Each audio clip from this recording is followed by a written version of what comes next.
Hello, everybody. Foodie here. Nice to see you. I'm in the flesh for once, and I'm here to talk about something I have had on my mind for a while, which is how to get good at finding. The reason why this has been on my mind because, well, if you're keeping up with gaming in general the past year, you notice there's hella fighting games coming out, and fighting games are doing pretty well. So there's a lot of new people entering the fray, and I want to give some tips on how to get better. This is more so like a talk kind of video. I'm not really gonna do crazy editing because I'm lazy, but I just want to get some information out there in case you might find it helpful. So one thing I want to preface when it comes to getting good at fighting games, and it's something that I don't think a lot of people say, is that fighting games are hard. Like, they're not hard, but they are. Because it's unlike anything else you do in gaming. It's very self-involved, very personal. Your improvement is very much tied to your personal effort and your perceptions of the game. So that is something you want to keep in mind. So it's hard. It's really self-involved. So be patient with yourself. You're not going to improve drastically overnight. You know, it's going to take some time, and that's okay, because part of fighting games is enjoying the ride. Yeah, so with that being said, that is a very soft-involved thing. What do you need to involve yourself with? Well, I will break it down to a few different things. There's a lot of stuff to go over when it comes to getting good at fighting games, but these are just the very basic things I think you should get down in the beginning.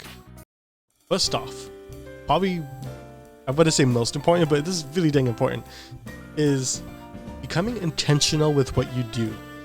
So you may just be button mashing at the start. You may play a game with, like, when you go to a friend's house and you just button mash and sometimes you win. That's going to be okay at the couch, I guess. But if you're really wanting to improve yourself and, like, get better, you want to start making intentional decisions. So doing things like doing your dragon punches intentionally, or fireballs intentionally. Like, just think of go into training mode and pick a character, and then just look at the move list and look at one move you really like, and just think, okay, I'm going to start doing this one move on purpose. Like, go into a match and just think, I want to try to hit this one move more and more, and eventually it'll start to become like muscle memory, and you'll just understand how to do it without having to think about it. So then you can implement that in a strategy without having to think about pressing the buttons to do the move. Because I think in the beginning, it's very easy to become overwhelmed with all the information you have to just know. You have to understand how to do your normals, like your little dabs, your little kicks, and then all these special moves with fireballs. You're throwing your opponent across the screen. That stuff is kind of crazy. But you will get at a level when you practice enough to not have to think about doing those moves. You could just do them when you wanted to. So being intentional with your movements and your moves, something I think is really important. Second thing I would like to go over when it comes to getting good at fighting games is not getting frustrated. Well, not getting frustrated, but controlling your frustration. See, everybody gets frustrated. Even top players get a little upset from time to time. But learning how to alleviate some of that frustration will help you improve and make better decisions. Because it can be really frustrating when you're starting to get, you know, the grasp of how to play a fighting game. Because you're going to lose a lot. And you're going to be playing against people who do some weird stuff. And you might think, how do I lose to that? So it's going to take some time to calm down. So here are some tips I have for what helps me when it comes to frustration.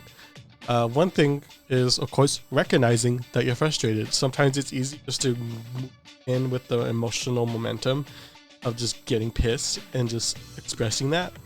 But you want to take a step back and be like, okay, I'm mad. Let's not act on it. Take a break. That's one thing I think everybody could do, is take a break. And then avoiding the puddle errors, he even says, you know, you got to take a break when you get frustrated, because it's just going to get worse. And I tell myself that all the time whenever I get frustrated in ranked. So yeah, taking a break, taking a step away, focusing on something else will help bring down frustration. And I know that could be kind of hard, because for some people, they're like, oh, I want to get this person back really bad. But sometimes you just gotta hold that. And also, like, not every match is like the most important thing in the world. It's just a game. You know, it's that's gonna like rattle some people, but it's just a game. You gotta relax, okay? All right. So when you approach it like that, you'll just do better. You'll be more relaxed when you play the game. And then, of course, that leads to just making better decisions. I know I make a lot of dumb choices whenever I'm frustrated.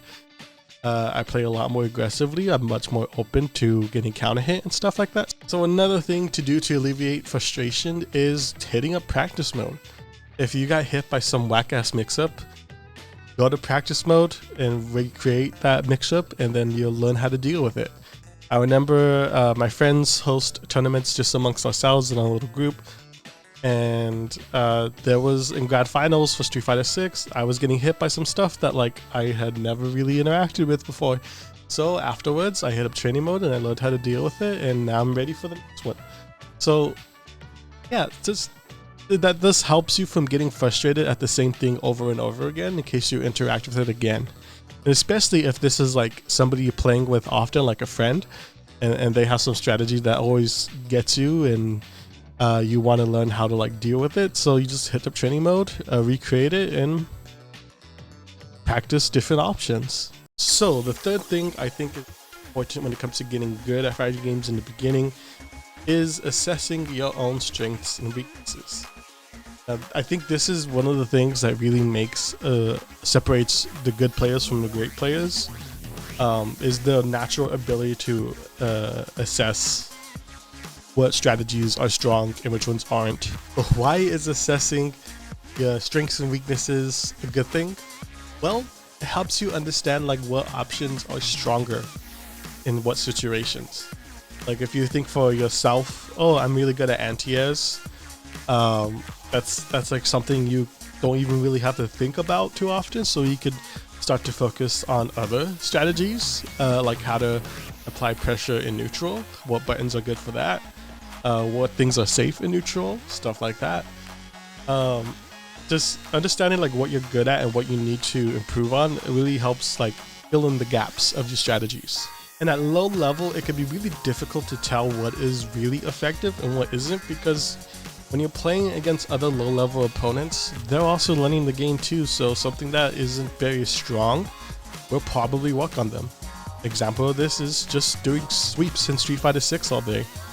I really don't like using sweeps because they're unsafe when they're blocked, but they get a knockdown and they do a decent chunk of damage, so people like to do them at low level. It's just one button, and you know, that works at low level, but at higher levels and players are going to be blocking your sweeps, going to be eating a lot of unnecessary damage. So that's an example of something that is strong at low level that may not be as strong at higher levels. Generally, really truly strong strategies will always work at low level. Things like learning true block strings, actually good okizeme, anti-airs, delayed throw techs, you know, that stuff will always work at low level.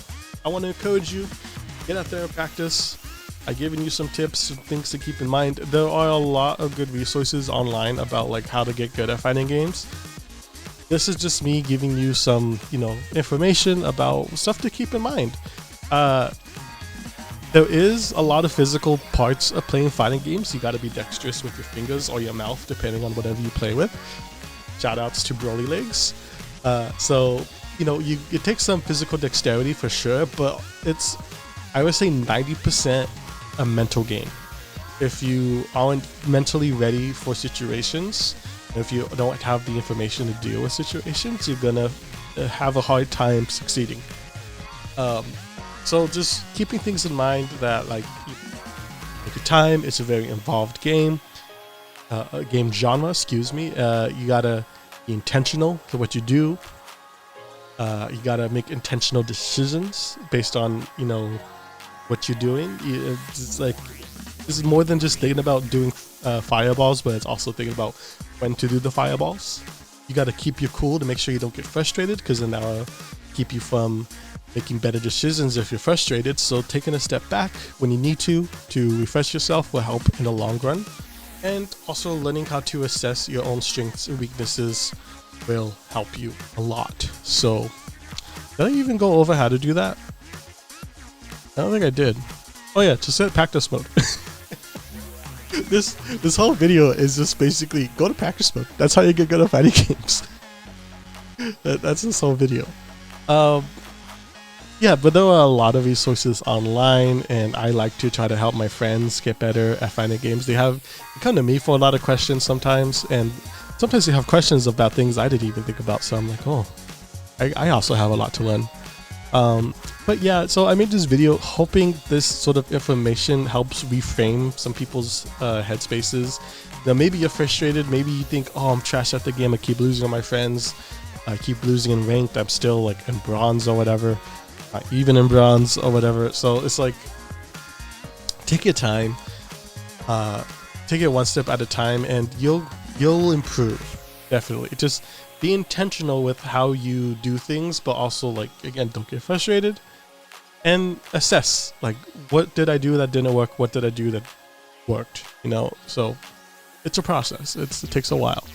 Okay, so I could go over other things like frame data, reads, Okizeme, other stuff. There's a lot to fighting games. So if you have questions about those things, let me know in the comments below. I might answer them there, or I might answer them in another video.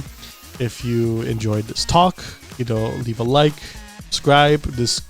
I do a variety of content on this channel. It's basically weeaboo nerd stuff, so if you're into that, you're welcomed here. So yeah, I really appreciate you watching this far into the video, and I hope to see you in the next one. All right, take care of yourself and good luck.